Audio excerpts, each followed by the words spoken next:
Bonjour chers amis, alors revenons à ces qualités de l'amour dont j'ai surtout dit depuis quelque temps que l'amour ça se pratique. Être amoureux, disait Denis de Rougemont, être amoureux n'est pas nécessairement aimer.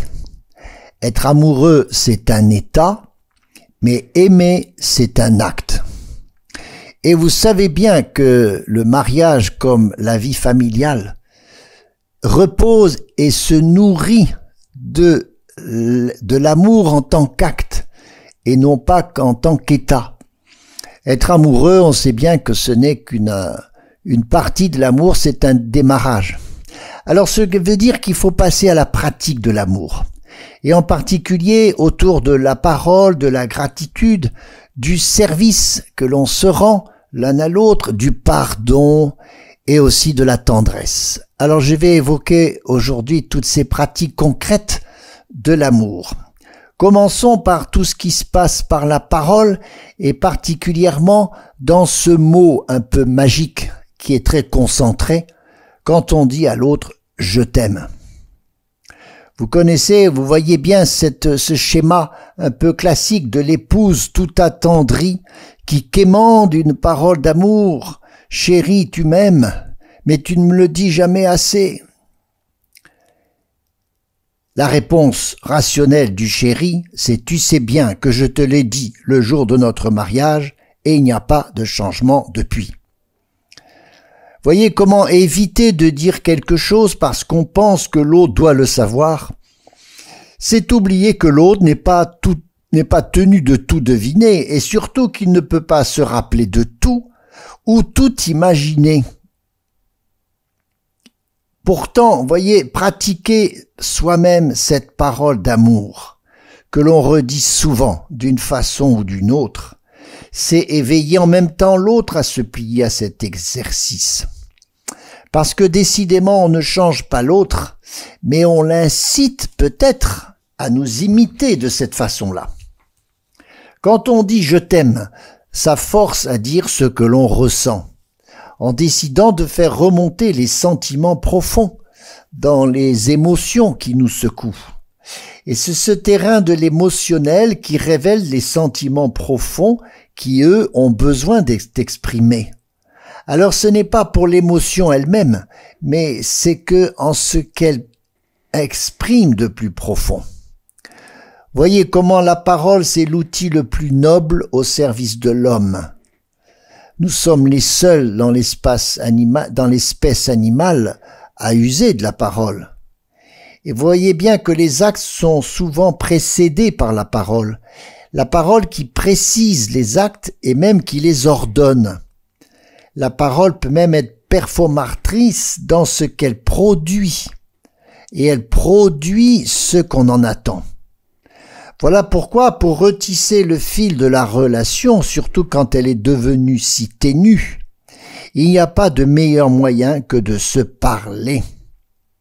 Et si la parole peut faire beaucoup de dégâts, par la critique, la médisance, la dévalorisation, et aussi par son absence, comment le mutisme peut être une arme fatale.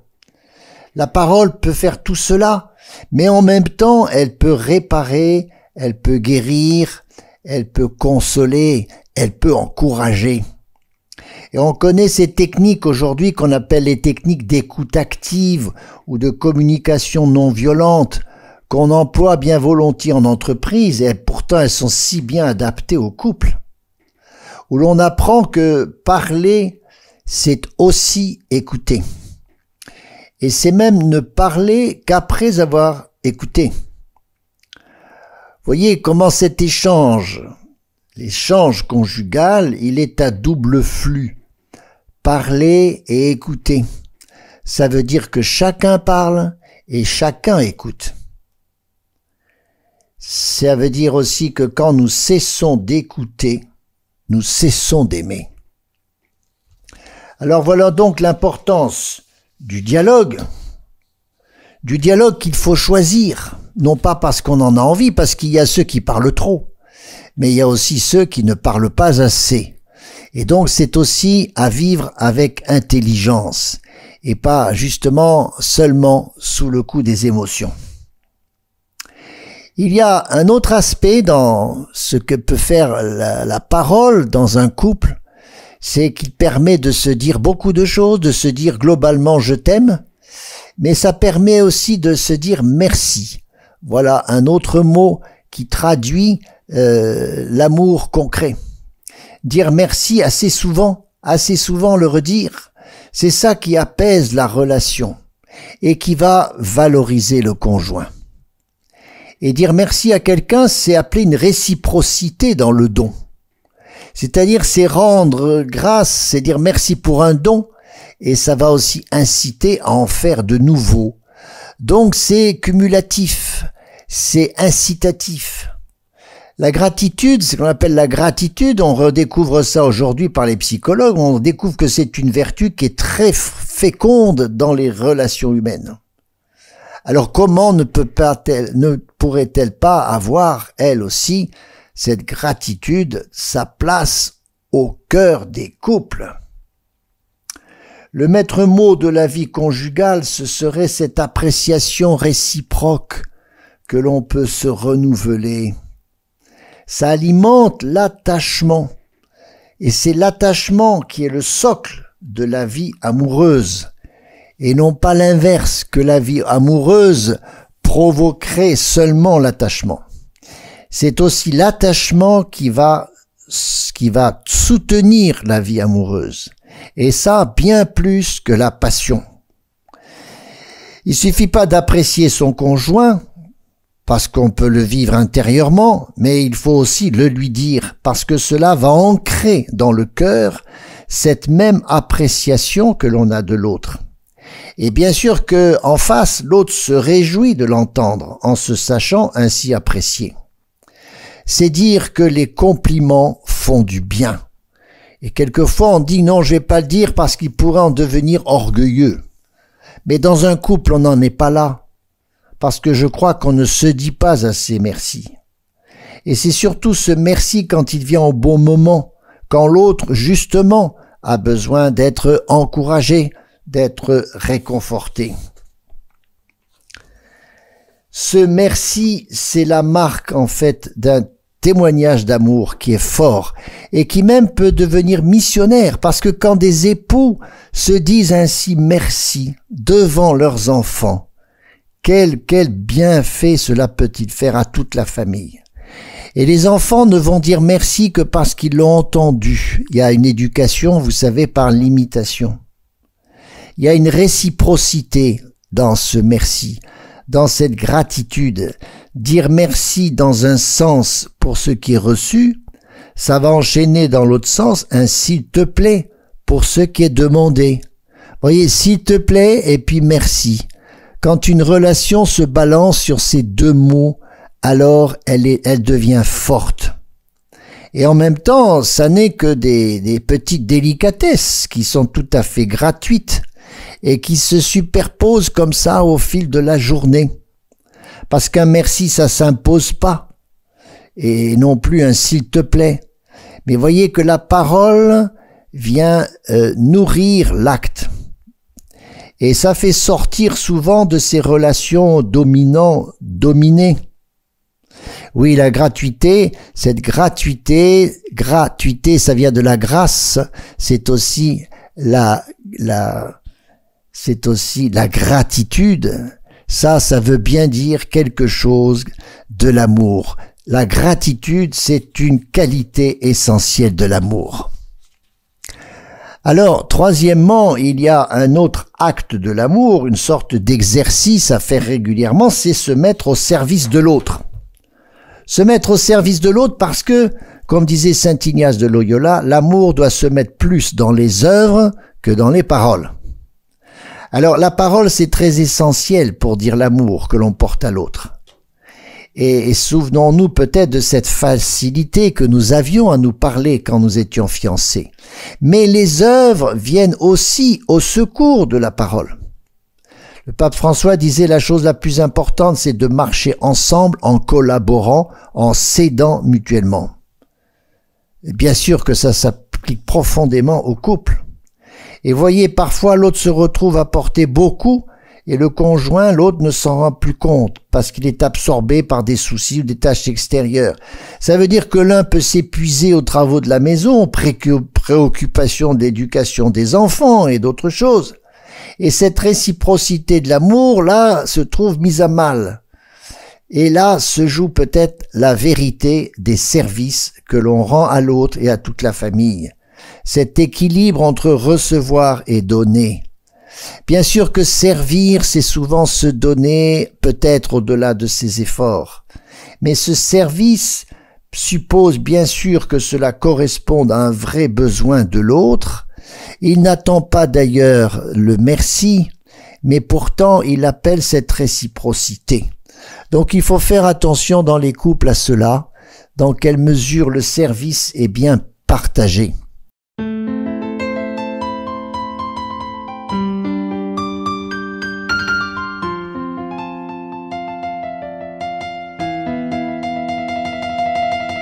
Garde-moi, ô Dieu, mon refuge est en toi, j'ai dit au Seigneur, c'est toi mon héritage, devant ta face, plénitude de joie, toi tu m'apprendras le chemin de vie.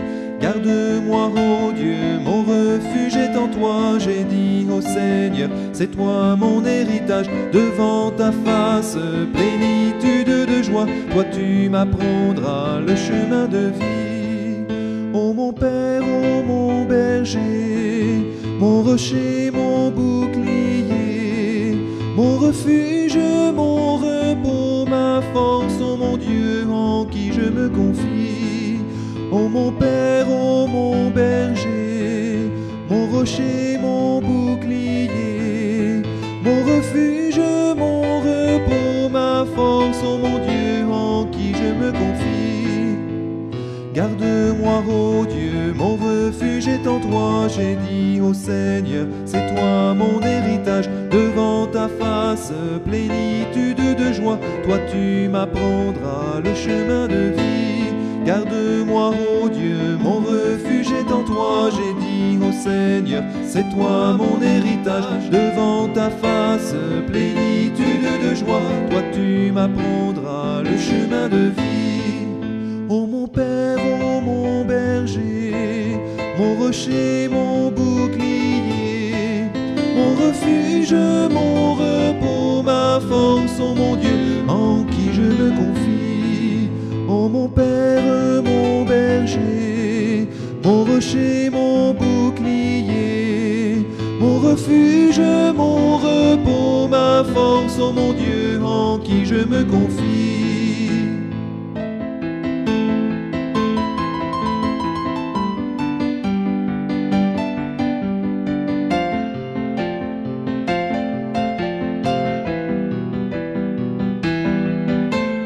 Garde-moi, ô Dieu, mon refuge est en toi, j'ai dit au Seigneur, c'est toi mon héritage, devant ta face, plénitude de joie, toi tu m'apprendras le chemin de vie. Ô mon Père, mon berger, mon rocher, mon bouclier, mon refuge, mon repos, ma force, ô mon Dieu, en qui je me confie. Ô mon Père, mon berger, mon rocher, mon bouclier, mon refuge, mon repos, ma force, ô mon Dieu, en qui je me confie. Garde-moi, ô Dieu, mon refuge est en toi, j'ai dit au Seigneur, c'est toi mon héritage, devant ta face, plénitude de joie, toi tu m'apprendras le chemin de vie. Garde-moi, ô Dieu, mon refuge est en toi, j'ai dit au Seigneur, c'est toi mon héritage, devant ta face, plénitude de joie, toi tu m'apprendras le chemin de vie. Oui, en parlant de l'amour qui doit être en acte, je ne peux pas oublier cette scène comme tout à fait centrale dans le ministère de Jésus. Après avoir tant aimé ses apôtres, il les a tant aimés qu'il leur a montré l'essentiel de son amour. Il a fait deux choses. Il leur a donné son propre corps dans l'Eucharistie, c'est une espèce d'action de grâce, mais il a commencé par leur laver les pieds. C'est là qu'est le service de l'autre. On ne prouve pas mieux son amour qu'en lavant les pieds de l'autre. Alors ça peut être d'ailleurs physiquement, c'est un beau geste peut-être à revivre chez soi, mais c'est un petit peu comme mythique. Laver les pieds de l'autre, c'est se mettre à son service. Pour ainsi dire plus bas que lui, pour le servir. C'est d'ailleurs le sens aussi de ce que l'on vit dans l'Eucharistie, où on reçoit un don pour se donner soi-même à son tour. Voilà une grande chose que le service, qui est ce troisième geste de l'amour. Alors passons à un autre geste de l'amour, un quatrième exercice, qui est le pardon. Il y a, vous savez, une proximité très grande entre l'amour et le pardon, parce que les deux se logent très profondément dans le cœur et pas seulement dans la raison. On pardonne en fait parce que l'on aime. C'est parce que l'on aime que ce sera plus facile de pardonner. Et ça, vous l'appliquez au couple comme aussi à la vie de famille. Et c'est bien sûr parce qu'on désire reprendre ce qu'était la relation amoureuse avant qu'elle ait été blessée par une offense.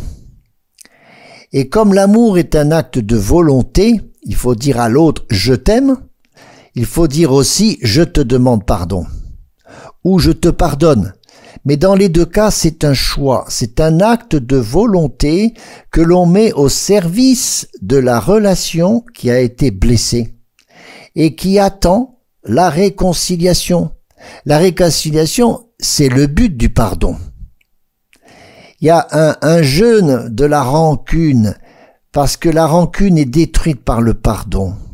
Le pardon qui ouvre les portes qui ont été fermées par le ressentiment.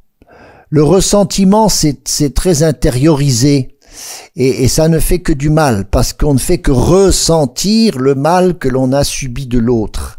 Il faut sortir de ce piège par cette petite porte qui s'ouvre qui s'appelle le pardon. Et là, on est dans un acte extraordinaire. Un acte qui dans l'Évangile est très très bien placé, surtout quand Jésus insiste pour dire que ça va jusqu'à l'amour des ennemis. L'amour de l'autre, c'est même l'amour des ennemis.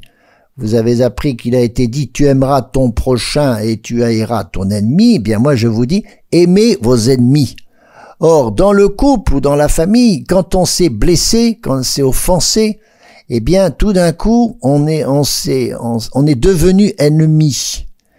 Eh bien il n'y a pas de problème. Jésus dit « aimez vos ennemis ». Ça veut bien dire que c'est tout à fait au cœur de la vie conjugale ou de la famille. Il y a une posologie du pardon. Bien sûr qu'on prend un peu de temps, on se met avec l'autre sur un coin de canapé, avec un petit rituel qu'on peut même pérenniser parce qu'on peut le reproduire souvent, régulièrement, se demander pardon dans le couple. Parce que comme on en ressent l'envie de se confesser régulièrement de ses fautes envers Dieu, il faudrait y avoir exactement le même mouvement de se retrouver tous les mois en couple. Et on peut le faire aussi avec toute la famille, au moment de la prière familiale, prendre un petit temps pour que les uns ou les autres demandent pardon. Voilà. On peut même le choisir à l'avance selon une certaine date. Voilà. Par exemple, le deuxième vendredi du mois, eh bien, on passe un peu de temps à se demander pardon les uns aux autres. Voilà une pratique de l'amour qui peut faire tant de bien. Enfin, il y a un cinquième geste, une cinquième attitude. C'est comme un exercice aussi à pratiquer bien souvent. C'est se donner de la tendresse. Donner de la tendresse à l'autre. Cette tendresse, elle tient sa légitimité de ce qu'elle s'appuie sur un besoin biologique d'attachement. Voilà. C'est un attachement, vous savez, qui remonte à loin, parce que déjà le nourrisson vit ça très très fort, et puis l'enfant, et adulte, nous avons justement ce terrain du couple et de la famille pour continuer à vivre de la tendresse. Et cette tendresse, c'est pas simplement un besoin que l'on enferme dans son cœur, parce que c'est un besoin très très profond, mais c'est aussi, surtout, quand on arrive à montrer son désir à l'autre. Le professeur René Cochard disait ceci: dans les processus d'attachement, le renforcement du lien se fait par l'association de la présence de l'autre et d'un certain bien-être.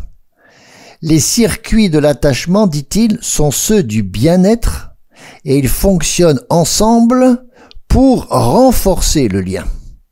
C'est dire que l'attachement, ça se travaille. Et en particulier parce que justement la biologie est là derrière.